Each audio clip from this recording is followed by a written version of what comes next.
والصلاة والسلام على أشرف الأنبياء والمرسلين سيدنا وحبيبنا وشفيعنا ومولانا محمد وعلى آله وأصحابه أجمعين لا حول ولا قوة إلا بالله العلي العظيم أما بعد قال تعالى في آياته العزيز أعوذ بالله من الشيطان الرجيم بسم الله الرحمن الرحيم وما خلقت الجن والإنس إلا ليعبدون صدق الله العظيم. Bapak-bapak, ibu-ibu, para remaja putra dan putri, tokoh masyarakat, pemuka agama, pengurus mushola dan pengurus wilayah, bil khusus yang hadir ta'lim malam ini yang saya hormati dan yang saya muliakan, mudah-mudahan dengan bertaklim Allah senantiasa memberikan kemuliaan kepada kita semua. Amin. Puji dan syukur mari kita panjatkan kehadirat Allah, salawat dan salam. Mari kita terus anjurkan kehadiran Rasulullah Muhammad sallallahu alaihi wasallam. Hadirin rahimakumullah, lanjutan taklim kita pada malam ini bermetodekan fikih dengan kitab yang berbadiah dengan syarah Al-Thimarul Yaniyah. Di kitab yang Bapak pegang di halaman 28.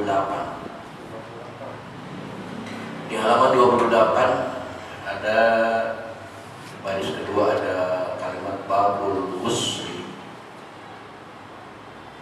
Bab menjelaskan adus. Baik hadirin, silakan dicari dan diperhatikan bab tersebut dan kita buka saja taklim ini sama membaca Al-Quran surah Fatihah. Tentunya berharap kepada Allah Subhanahu wa taala semoga dengan bacaan Al-Fatihah Allah mengampuni dosa dan kesalahan yang pernah kita lakukan. Terutama untuk kedua orang tua kita, keluarga kita, saudara-saudara kita muslim dan muslimat yang sebagian besar mereka sudah ada di alam barzah. Semoga diampuni semua dosa dan kesalahan ya Allah, terima amal ibadahnya oleh Allah Subhanahu wa taala.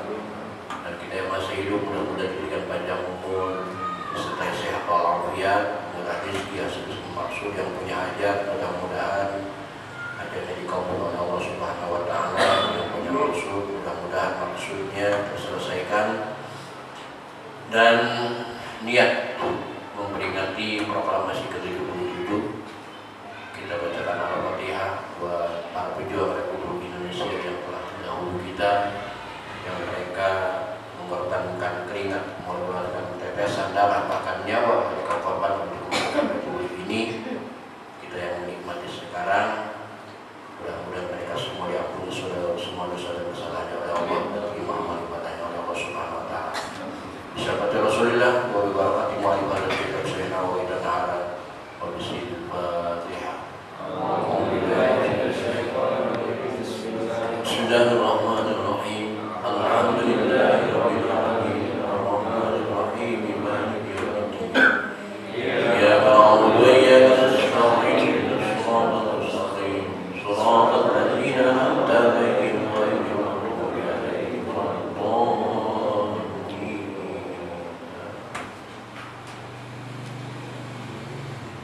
Bismillahirrahmanirrahim. Babul ghusli, ini bab menerangkan dan menjelaskan apa itu adus.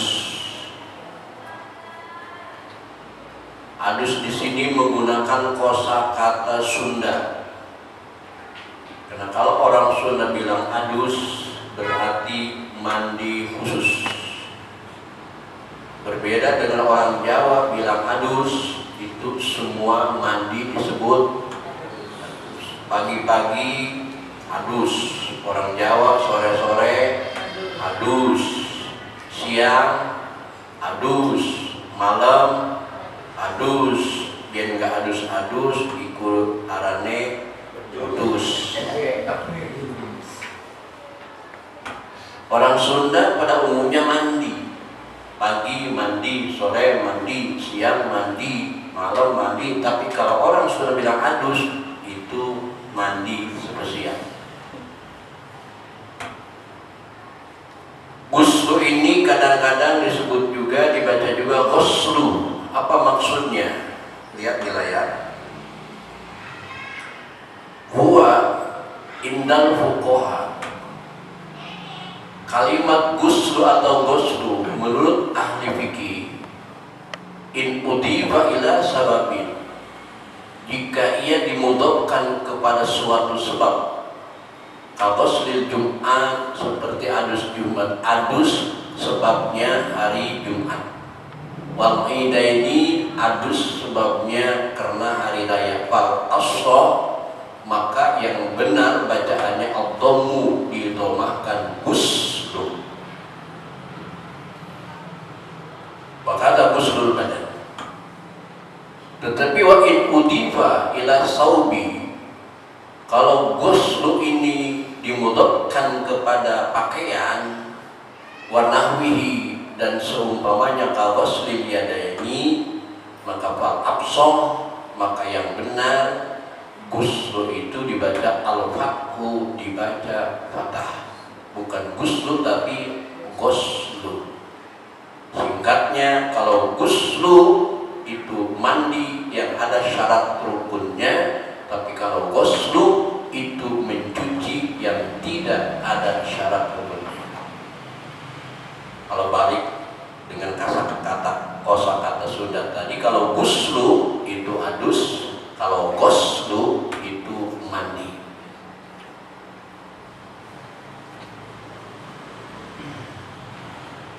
Dengan kajian ini kan kita bisa membedakan apakah bacanya ghuslu atau ghuslu, tergantung penyebabnya. La yajibul ghuslu, tidak wajib mandi, alal hayyi, atas orang yang hidup, illa bil jinabati, kecuali karena sebab junub. Mandi itu tidak diwajibkan secara hakikat, adus itu tidak diwajibkan secara hukum, kecuali ada penyebabnya. Salah satu di antara penyebabnya adalah junub. Dan junub ini dialami oleh wa mahalluha ar-rijal wan nisa, dialami oleh laki-laki dan perempuan. Awil wiladati, atau karena sebab melahirkan. Kalau melahirkan itu tidak dialami oleh semua jenis manusia, tetapi hanya dialami oleh ibu-ibu. Bapak-bapak nggak pernah bisa melahirkan. Wa misluha, dan sinonim dengan melahirkan, ilqa'u ulqatin, seorang ibu mengeluarkan darah kental, wa mudghatin, dan daging kental. Itu juga sebab ibu-ibu harus adus. Artinya lahir ini tidak lahir secara normal saja, tetapi melahirkan dalam bentuk prematur juga, itu tetap mewajibkan adus. Walau min ghairi bulalin, wa meskipun tidak disertai basah. Walaupun ketika melahirkan ibu-ibu itu tidak disertai banjir darah, bi ayyakunal waladu jafan, contohnya anaknya itu kering, tetap wajib adus. Yang ketiga, awil qita'il haidi, atau dengan sebab haid.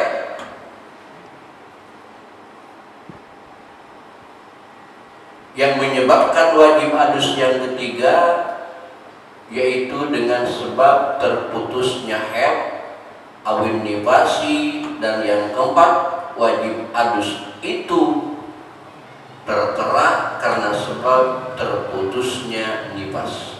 Sebab adus di sini yang 4. Yang pertama jinabah, yang kedua wiladah, yang ketiga inqitha'il haidi, dan yang keempat awin nifasi inqitha'in nifasi. Ternyata yang 4 ini 3 dialami hanya oleh ibu-ibu. Bapak-bapak cuman kebagian 1. Ibu-ibu hebatnya. Hanya wajar kalau ibu-ibu aktivitasnya melebihi laki-laki. Ngaca saja ngaca. Pak Haji pernah ngaca nggak kalau mau manis ngaca dulu enggak? Enggak. Jarang, laki-laki mah jarang ngaca. Berangkat aja. Ibu-ibu, mohon maaf ibu ya, dan ibu-ibu di sini, ibu-ibu di Muara Baru, di kamar mandi sebelum mandi ngaca dulu, sesudah mandi juga ngaca, masuk ke kamar dandan pasti sambil ngaca, keluar dari rumah ada spion motor masih sempat ngaca.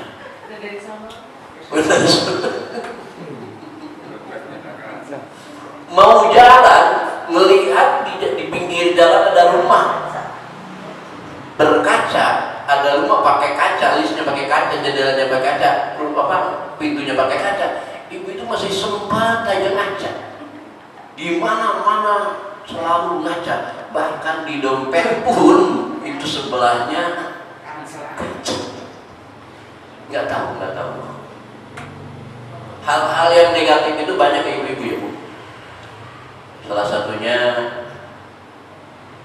yang tukang pelet itu disebut dini pelet. Ada nggak aki pelet? Ya. Terus yang jahat itu mak lampir. Ada nggak pak lampir? Ada. Terus Nyi Roro Kidul. Ada nggak Mas Roro Kidul? Semua nenek gayung dan lain sebagainya termasuk Mak Erot.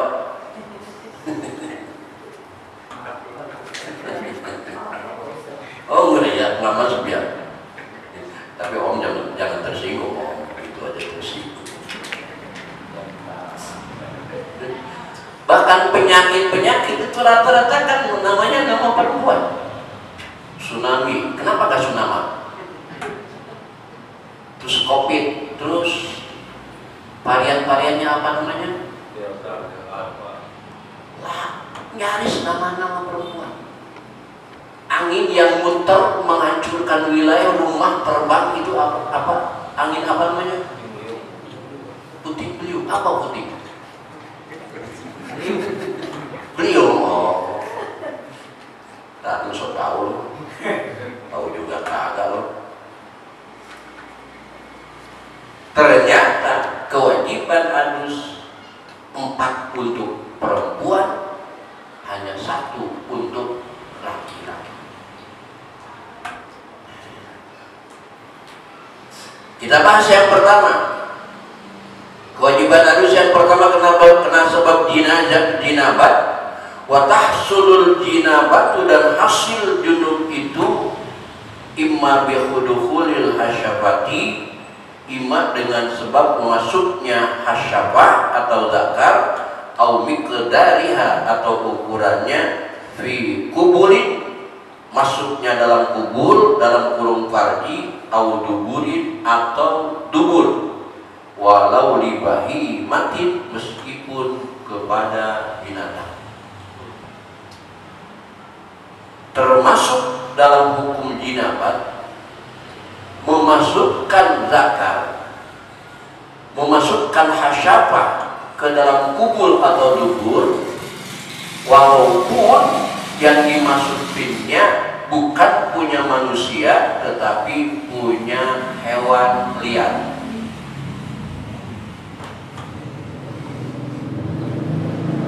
Lihat di layar, walau sama kata, walaupun yang dimasukinnya itu pardi ikan.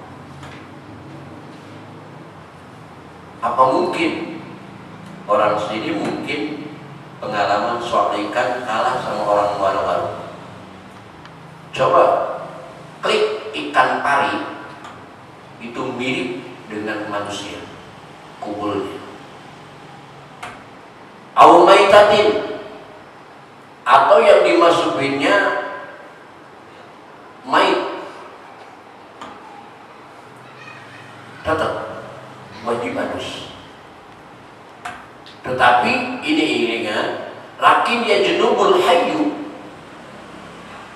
yang masuk dalam kategori junub itu al hayyu, orang yang hidup dunan mayiti, bukan mayit. Oleh karena itu fala yu'adu ghusluhu, maka tidak mesti diulangi ngadusinnya mayit walaupun dia di junub. Nih, tolong sampaikan kepada ustadz yang selama ini gagal paham.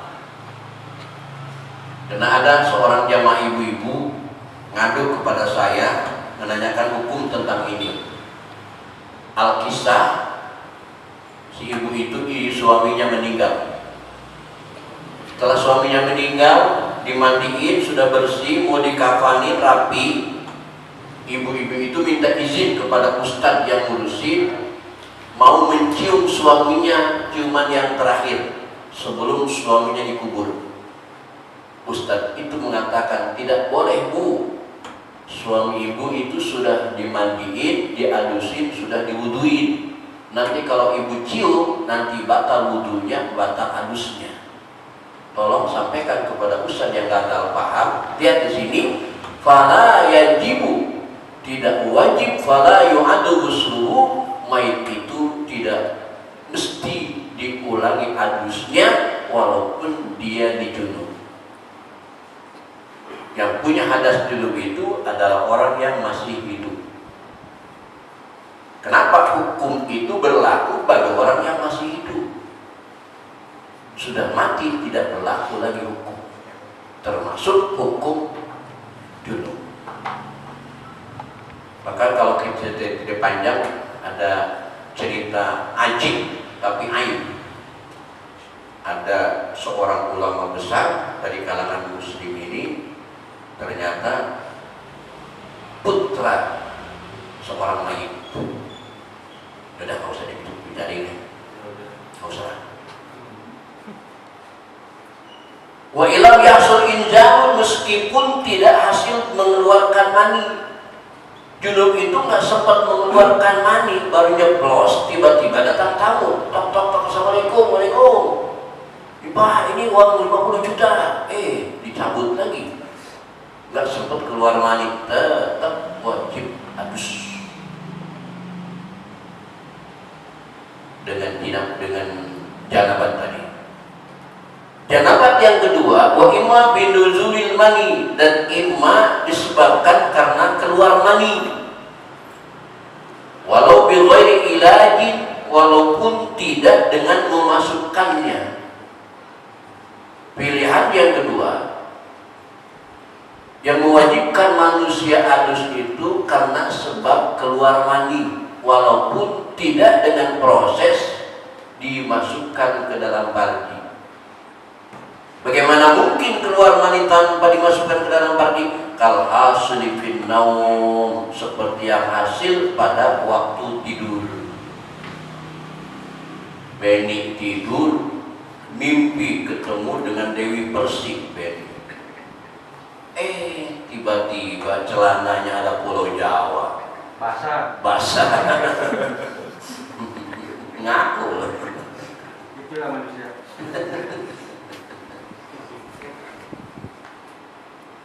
Maka kepada siapapun yang hasil dari tidurnya mengeluarkan mani walaupun tidak senggama, itu tetap wajib adus karena dia sudah punya hadas jinabah. Itulah prolog yang disebut adus. Walahu fardoni, dan bagi adus itu ada 2 fardu. La yasihnya. Adus ini hanya memiliki 2 fardu, berbeda dengan wudu. Rukun wudu jumlahnya ada 6. Yang pada wudu itu tidak semua badan dibasahin, tapi rukunnya ada 6. Tapi anehnya adus yang semua badan harus dibasahi dari ujung rambut sampai ke ujung kaki, ternyata fardunya cuma ada 2. Inilah bukti bahwa matematika Allah itu tidak seperti matematika manusia. Matematika manusia 5 dibagi 2 kebagian berapa? 2,5. Bapak kuliah dimanapun, di Jerman, Amerika dan lain sebagainya, 5 dibagi 2 itu pasti kebagian 2,5. Tapi dalam matematika Allah, 5 rukun khutbah dibagi 2 khutbah, maka masing-masing satu khutbah punya 4 rukun. Kesimpulannya 5 dibagi 2 sama dengan 4. Gak sama dengan matematika kita. Menurut matematika manusia, 1 ditambah 1 berapa? 2. Pasti 2. Tapi matematika Allah, 1 ditambah 1 sama dengan 27. Subhanallah. Rukun wudu yang tidak semua badan harus basah ada 6, tapi rukun adus yang semua badan dari ujung kaki sampai ke ujung kepala harus basah, ternyata rukunnya cuma 2. Al-awalu yang pertama, an-niyatu, yaitu niat. Rukun yang pertama yang harus dilakukan oleh orang yang adus adalah harus mensetarkan niat. Kenapa niat menjadi nomor utama dan pertama? Karena referensinya hadis Nabi Muhammad SAW yang menyatakan innamal a'malu binniyat. Sahnya sebuah amal itu hanya karena niat. Baik niat, baik amal. Salah niat, maka tidak baik amalnya. Bagaimana niatnya orang adus? Niat itu makrunatan bi awwali juz'in yaghsilu min jasadihi. Niat itu harus disertai dengan mulai terbanjurnya, mulai basahnya badan terkena air. Kalau kita di Jakarta adusnya menggunakan shower, pertama kali air dari shower itu mengenai badan, bagian kepala apa bagian kaki? Kepala. Berarti niatnya setar di kepala. Kalau orang daerah mandi di sungai, mandi di kali, bagian badan yang pertama terkena air kaki apa kepala? Kaki. Berarti niat itu setar di kaki. Bersama pertama nempelnya air ke bagian badan kita. Kalau kita mandi pakai gayung, yang pertama dibasahi pundak, maka di pundak itulah setarnya niat.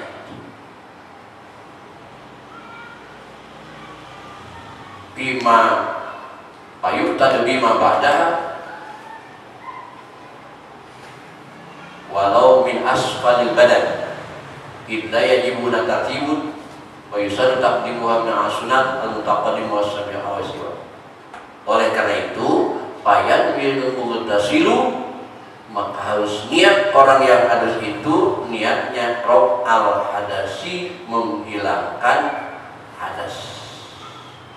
Lengkapnya nawaitul ghusla li rabbil hadasil akbari an jami'il badani fardhan lillahi ta'ala.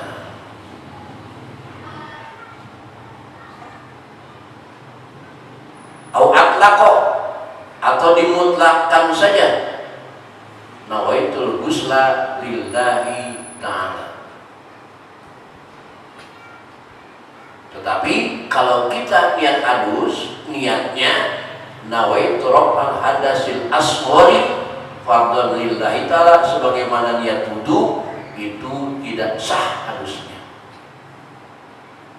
Karena Makanya junub itu bukan lagi hadas kecil, tetapi sudah masuk ke dalam kategori hadas besar. Yani taqada anna niyatal asghar takfi 'anil akbar.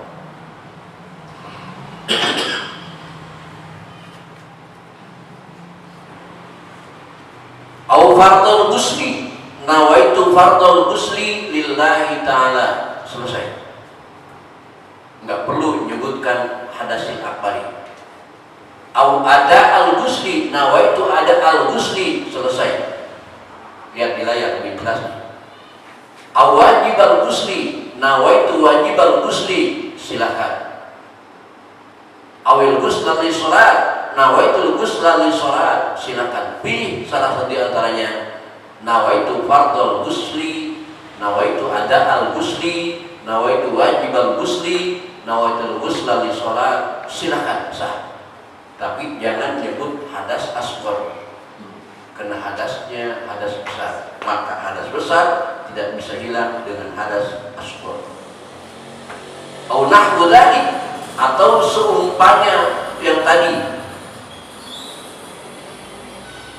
Ka'ayyanuya, seperti seseorang yang adus niatnya istibahata muftakirin ilal ghusli, niat memperbolehkan ibadah yang butuh kepada adus.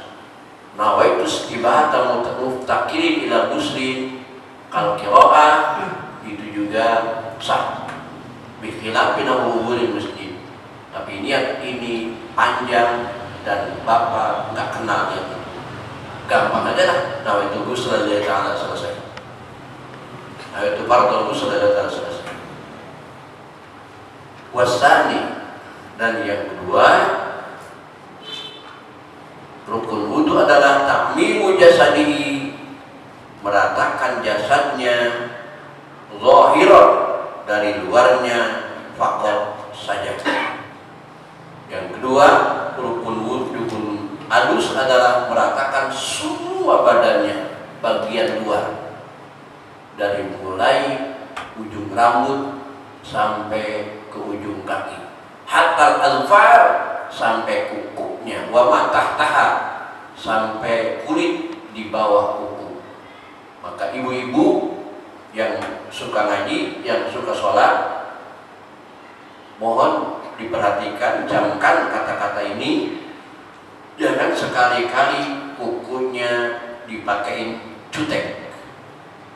Karena kalau kuku ibu dipakein jutek sifatnya bukan mewarnai kuku, tetapi mengecat kuku, menutupi kuku dengan cat, menutupi kuku dengan benda lain. Ketika ibu adus, maka asli kuku ibu itu tidak tersentuh oleh air. Dan yang saya khawatirkan termasuk semir rambutnya. Nggak tahu, sampai sekarang saya belum tahu tutorial semir itu pada hakikatnya mewarnai rambut yang putih menjadi hitam atau membungkus rambut dengan cat yang berwarna hitam. Mewarnai atau membungkus? Hah? Mewarnai. Serius? Nah,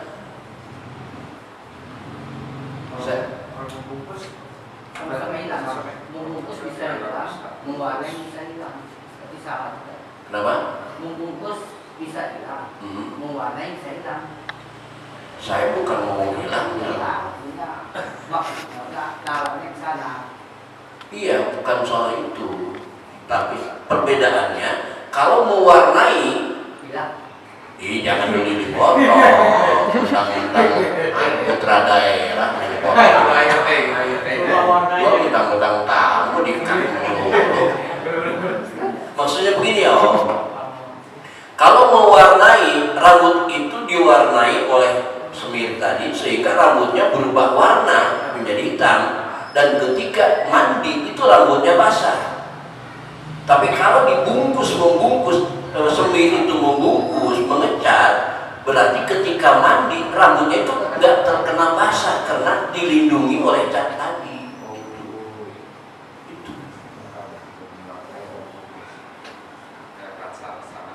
Kayak pacar sama cutek. Kalau pacar kan mewarnai kuku, kena bendanya dibuang. Ibu-ibu yang pakai pacar itu sah wudhunya karena tidak ada menghalangi kuku terkena air. Tapi kalau jutek mirip dengan itu, tapi jutek itu membungkus kuku, itu bedanya. Jadi ibu-ibu pakai pacar boleh ya, yang nggak boleh itu pacaran.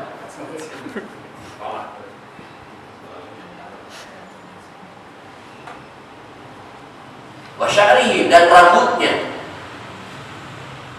Wa ma dhahara min simakhil udunain wa syukuki mataka wa qulfah wa ma dhahara biha wa syarul qattu min nahwi alfi jadin wa sa'iri ma'atafil badan, lipatan-lipatan badan wa hamali taubati, itu juga harus tersentuh air, harus basah.